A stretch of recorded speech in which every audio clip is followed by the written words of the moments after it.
Fala aí, galera do canal Botafogo Digital, eu sou Carlos Albuquerque. Começou quarta-feira, véspera de decisão no Newton e tá enchendo, tá lotando. Teremos aí um grande público, né? Torcida do Fogão chegando junto e mostrando que não é apenas uma frase numa música, né? Vou te apoiar até o final. De fato, a torcida do Botafogo se reinventando, né? Porque o que o Botafogo mostrou até agora, em janeiro e em fevereiro, não recomendaria a presença maciça dos torcedores, mas é claro que o Botafogo está acima de tudo isso e a gente vai acreditar realmente nessa remontada, nessa reviravolta, nessa virada, como quiserem chamar, o Botafogo conseguir aí pelo menos 2 gols de diferença para ir para os pênaltis, ou então, melhor ainda, fazer uma diferença de 3 gols e levantar a Recopa dentro dos 90 minutos. Vai ser fácil? Não vai ser fácil, galera, mas a gente tem que acreditar. Libertadores, quem está acompanhando, o Boca Juniors foi eliminado, isso mesmo, pré-Libertadores, o Boca acabou sendo eliminado, né? Venceu no tempo normal, aliás o Cavani perdeu um gol feito, se embananou ali com a bola e depois perdeu nas penalidades. Galera, vamos lá, uma boa notícia, tá? David Ricardo, o zagueiro que veio do Ceará, se recuperou e já está à disposição do Cláudio Caçapa, deve ser relacionado para a partida de amanhã, mesmo que não comece jogando, tá? Ele deve ficar no banco. A expectativa, eu falei aqui ontem, né, tenho falado, é que a zaga seja formada por Jair, né, e Alexander Barbosa. O Jair já fez a sua primeira partida no domingo contra o Vasco, deixou uma boa impressão, então o Botafogo ali deve ter aí 2 jogadores com uma ótima estatura, né? Jair com quase 2 metros de altura e o Barbosa, que também não fica muito atrás, além do goleiro John, que também é muito alto, né? Todos ali na faixa de 1,95, Barbosa acho que tem 1,93, um pouquinho mais baixo, né? Mas são gigantes, né? Torres gêmeas ali na zaga do Botafogo. Então, a boa notícia aí do retorno do David Ricardo. Já tinha falado aqui também do Arthur, que também está liberado, e amanhã, obviamente, a gente vai falar de qual o provável time do Fogão para esse embate aí, essa decisão contra o Racing. Pessoal, depois do jogo, seja qual for o resultado, a gente espera que com festa, né? Vamos vestir o manequim de novo, quem sabe? Os jogadores do Botafogo vão ter folga, né? A galera, pô, Carlos, mas o Botafogo não se classificou nem para a Taça Rio do Carioca, os jogadores vão ser premiados com folga no Carnaval, mas isso a diretoria chegou à conclusão que vai fazer bem para a cabeça dos jogadores, até porque não só pelo Carnaval, né, que começa agora no sábado, mas o Botafogo vai ter período inteiro, um mês inteiro de preparação para o início do Brasileiro, né? O jogo com o Palmeiras está previsto para o dia 30 de março, então acho que faz sentido sim. A folga do Botafogo começa na sexta-feira, né? Dia seguinte a final da Recopa e vai até segunda, dia 3, né? Então 4 dias de folga aí para os jogadores, né? Aquele período ali que dá até para os jogadores sul-americanos, por exemplo, como você tem aqui o próprio Barbosa e tantos outros, viajarem para os seus países, né? É um período aí bem razoável. Quem não vai tirar folga são jogadores que estão ainda em recuperação, caso do Bastos, caso do Nathan Fernandes, né? Jogadores que estão ainda nessa fase aí final de recuperação, né? No DM. O Santi Rodrigues, vou falar daqui a pouco mais um pouco aí da contratação do Santi, já tem treinado, já começou a treinar com bola 2 dias atrás e está fazendo ali uma parte de reforço físico, né? O jogador que infelizmente não está inscrito na Recopa, portanto não poderá estrear ainda, vai ter que esperar realmente o jogo com o Palmeiras.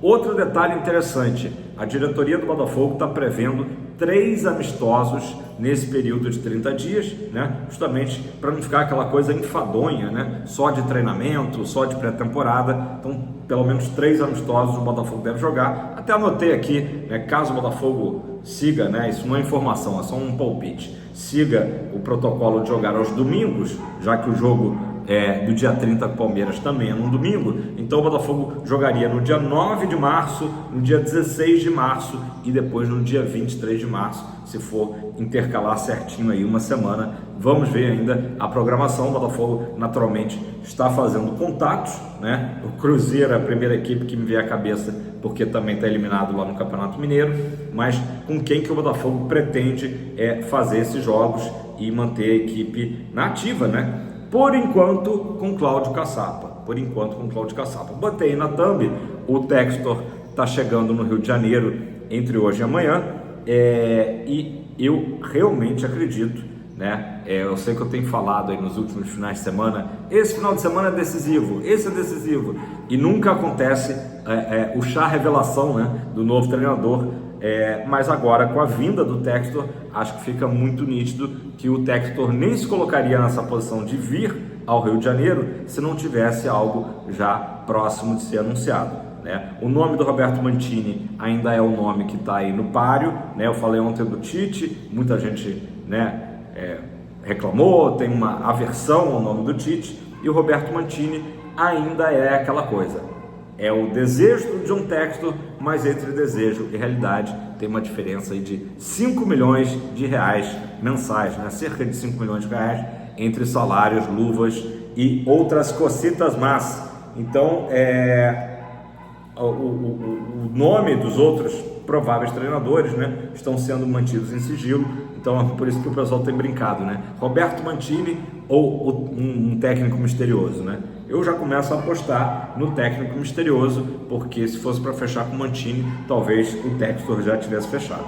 Vamos ver, a vinda do Textor tem que significar uma decisão, uma definição, porque inclusive esse período de folga, para mim, é decisivo do Botafogo se reapresentar na terça-feira, dia 4, já com o treinador à beira do campo no Lonier. Acho que não dá para a gente discutir isso, por mais que o Caçapa esteja aí como interino, fazendo essa transição. Pode ser que o Caçapa ganhe o título, a gente espera que o Caçapa ganhe, né, o seu primeiro título como treinador, mas acho que reforçaria muito a insatisfação da torcida se chegar a semana que vem, na terça-feira, né, daqui a 6 dias exatamente, e o Botafogo iniciar uma nova pré-temporada com um técnico interino, né? Acho que seria realmente o fundo do poço em termos de planejamento, né? E a gente vai ficar falando também nessa questão do planejamento, independente do resultado de quinta-feira, também conhecido como amanhã, né? Acho que obviamente a gente torce muito para o Botafogo conseguir essa virada que é dificílima, né? A gente sabe da dificuldade que é enfrentar uma equipe argentina como o Racing, mas mesmo que o Botafogo ganhe, né, não vai apagar o planejamento ruim, o planejamento mal feito até agora, né? Vai ser um motivo de alegria para o torcedor, esperanças renovadas, né? O torcedor botafoguense vai recuperar, né, o ânimo que foi perdido aí nesses 2 primeiros meses, mas não vai apagar o desastre de planejamento que foi até agora, né? O Botafogo tem 8 novos jogadores, alguns, como eu disse, já estrearam, Léo Link, o próprio David Ricardo, o Jair, o Juan Cruz, né? O Arthur, que jogou pouco até agora, né, em termos de minutagem, e esses 8 jogadores vão, obviamente, nesse período aí de pré-temporada, nova pré-temporada, ser usado para se integrarem cada vez mais ao Botafogo, né? Então esse é o pensamento. Caso o Botafogo traga mais algum jogador, tá, o prazo vai até sexta-feira agora, então, né, tem que ser rápido. Estamos aguardando o John Textor, né? Tomara que o John Textor, nessa primeira vinda dele ao Brasil, pós-títulos, né, no final do ano passado, traga boas novas. É isso, galera, basicamente é isso. Então, falar um pouquinho aqui do empresário do Santi Rodrigues, né? O Lucas Hang, acho que deve ser ou de origem chinesa, né? Ele comentou do profissionalismo do Botafogo nas tratativas para contratar o Santi Rodrigues. Ele próprio considerou que era uma negociação bastante difícil, 15 milhões de dólares pelo jogador, pelos valores envolvidos e tudo mais, mas elogiou demais a postura do Alessandro Brito, do John Textor, né, que as reuniões ali se estenderam por 21 dias, né, e às vezes acontecia até 2 reuniões diárias pelo Santi Rodrigues, né? Então uma negociação que não era fácil, mas que foi sendo solidificada, até porque o Botafogo deixou claro que o Santi Rodrigues era prioridade. Aí eu volto no assunto do Roleiser, né? O Roleiser, Botafogo, o Textor, né? Falou, olha, não vamos fechar nenhuma negociação enquanto eu não voltar para a Flórida, né? Onde ele mora. Ele estava lá na Arábia Saudita, todo mundo lembra dessa história. Então não é que o Botafogo deu mole, não é que o Santos passou a perna no Botafogo ou coisa do tipo. Simplesmente, né, deu chapéu. Simplesmente o Textor, quando retorna para a Flórida, focou totalmente no Santos Rodrigues. E aliás, o Santos era concorrente do Botafogo também pelo Santos Rodrigues, né? A gente lembra até da ida do Pedro Martins do Botafogo para o Santos, né? Então a listinha de alvos do Botafogo, obviamente o Pedro Martins levou lá para o Santos. Então o empresário do Santos Rodrigues revelou que logo que foi conversado com o Botafogo, saiu da negociação com o Santos e focou apenas no Glorioso, né? E quando o Textor retorna para a Flórida, segundo ele, em 5 minutinhos a coisa foi encaminhada, porque aí o Textor viu que realmente, né, não faria sentido, né, trazer Roleiser e Santos Rodrigues, acabou optando pelo jogador uruguaio, né, em detrimento do argentino. E aí o Botafogo foi com tudo para contar com o futebol dele. O Lucas Hang até falou o seguinte, né, que a negociação fluiu muito bem, porque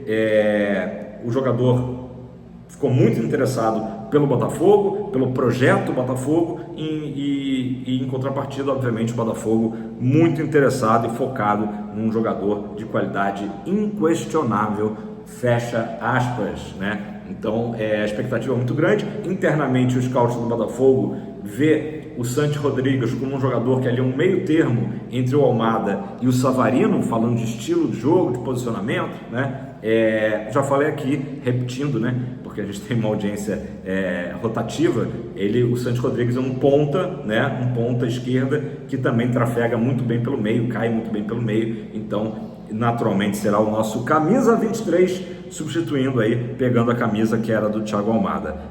O jogador está muito animado, desde que ele saiu dos Estados Unidos, já deu uma entrevista no aeroporto lá falando do quanto que ele estava feliz de vir para o campeão da América, vir para o campeão do Brasil, e que não pensa em Europa. Isso é outro detalhe também que eu já falei alguns dias atrás, né? O contrato do Santos Rodrigues não tem nenhum gatilho, não tem nenhum item, né, ali dizendo que ele vá ser depois negociado para a Europa. Um jogador de 25 anos, vive ali o seu auge, né, na Major League Soccer, e vem para o Botafogo, claro, também almejando, né, voltar a ser convocado pela seleção uruguaia. Então, sem dúvida alguma, nessa janela é a contratação de maior expectativa do Botafogo, né, em relação à performance de um jogador. O Botafogo contratou outros jogadores também com valores até altos, né?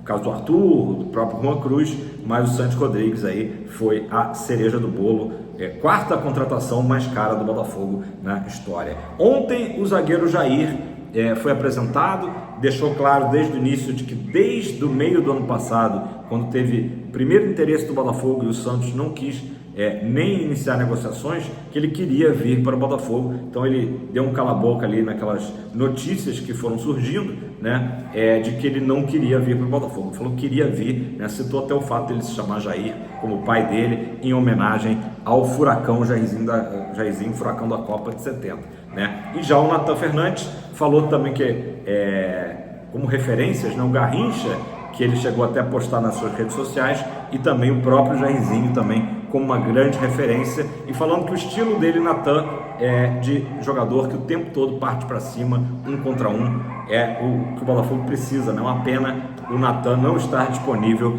para esse jogo de amanhã. Galera, então, resumindo tudo isso, estou na expectativa da chegada do Textor e que ele se manifeste, o torcedor realmente precisa até de uma injeção de ânimo, né, para o jogo de amanhã. Quem sabe a gente, antes da partida, tenha essa grande novidade, né, que já virou uma novela, já se estendeu, sobre o nome do novo treinador do Botafogo para 2025. Deixe seu like, faça seu comentário. Os cães ladram, mas a caravana não passa. Tamo junto. Botafogo sempre para cima.